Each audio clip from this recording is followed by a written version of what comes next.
Back to the channel, so I have a quick little versus video. Rolex Submariner on the left and the Grand Seiko GMT Quartz on the right, SBGN003. I wanted to show these together just because they're very close in size, very close in dimensions, and there would be good, really my idea here is would be a good 2-watch collection. If you're only looking for 2 watches and you want a real good diver, even if you only desk dive, and then you want a really nice Traveler's GMT, these two would be just perfect. They really would. So the dimensions on these were pretty much the same side to side, 39 millimeter. And then yes, this sub, I know they listed as a 40, but it's really a 39 as well. Where they're gonna differ is the tip to tip.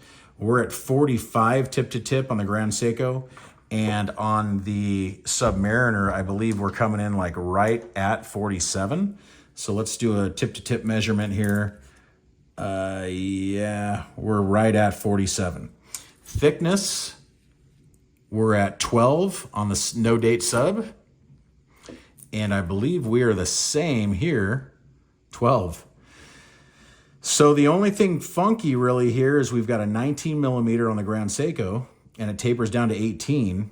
And on the Rolex, we're a 20 millimeter and it tapers all the way down to a 15.5. So that's where I think they're gonna both wear really good. I think the Rolex is really gonna wear better, in my opinion, just because of that taper. It's, even though this is a 2008 model, it really has a better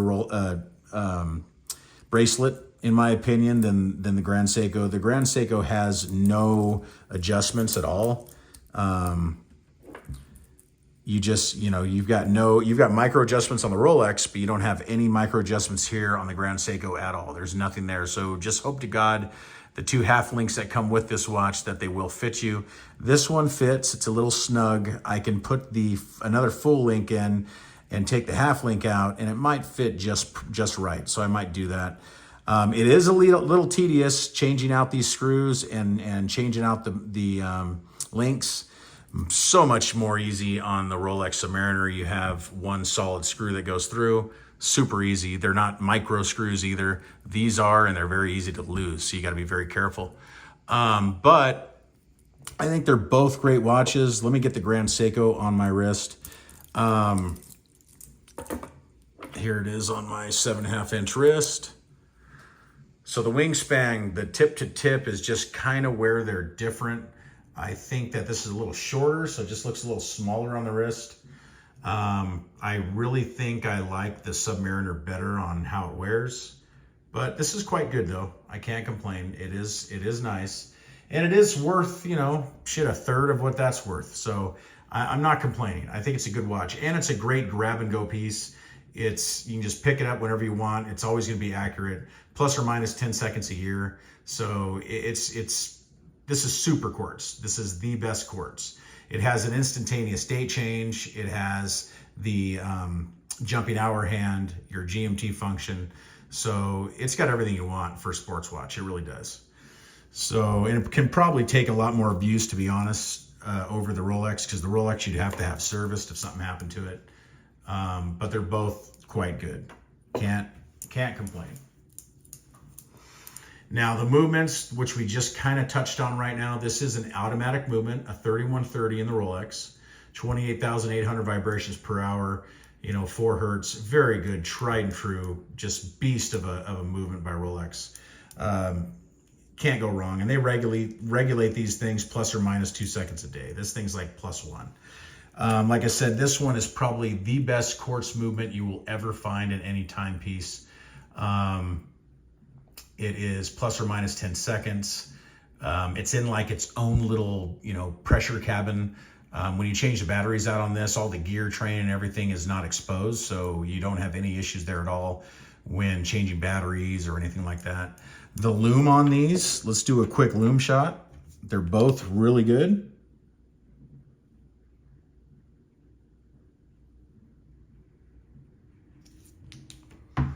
Lume shot. Got a little bit of light coming in from the outside, but you get the idea. So the Rolex is a diver, so you're gonna have a lot more lume The GMT, you don't need so much lume, but it's nice that it's there though. I do like watches with lume, so I'm very happy that that has lume. I really am. So that's very nice. Turn the lights back on. So really, I'm biased when it comes to these two. My favorite watch is just hands down the Submariner, but I think this would be a perfect 2-watch rotation type of deal, you know, 2-watch collection, because you got your diver here and it's automatic, and then you have your tried and true quartz, which will never fail you. Battery change every 3 years. I mean, it's going to last a long time, and you have those GMT functions. And what's really nice is that jumping hour hand. I like that because you can easily just, you know, daylight saving time, you're traveling, whatever it is, just advance that hour hand or go backwards if you'd like, whatever you need to do. And you do not affect that running seconds. So your accuracy will not be affected. I really think that Grand Seiko in a lot of ways can kind of outshine Rolex. I mean, Rolex does a very good job at what they do, but I think Grand Seiko does a little better on their polishing, their attention to detail. These are both inky black dials, which I really love. But I mean, of course, they're different. I mean, you got Swiss manufacturing and you have Japanese, so they are very different. I like them both. I respect them both, and I feel that you can have either of them in a watch collection. So anyway, thank you so much for watching. Please like and subscribe. This is my little versus video here on the Grand Seiko and the Rolex. You guys take care. Have a great day. Thank you, and goodbye.